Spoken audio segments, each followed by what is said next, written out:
मोठी बातमी समोर येते। बीड खंडणी प्रकरणी आणि देशमुख हत्या प्रकरणी आता सुदर्शन घुलेला 2 दिवसांची पोलीस कोठडी सुनावण्यात आली आहे। खंडणी प्रकरणात सीआयडी कडूनही सुदर्शन घुलेची चौकशी सुरू आहे।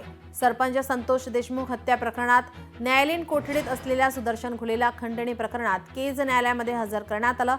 या दरम्यान सीआयडीने सुदर्शन घुलेची 5 दिवसांच्या कोठडीची मागणी केली होती, मात्र केज न्यायालयाने सुदर्शन घुलेला 2 दिवसांची पोलीस कोठडी सुनावली आहे।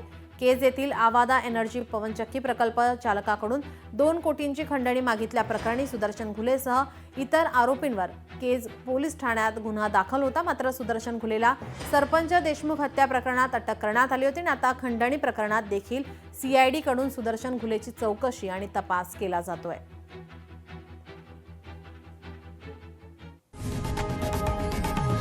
लोकशाही मराठी ऐका, पहा, जागरूक रहा।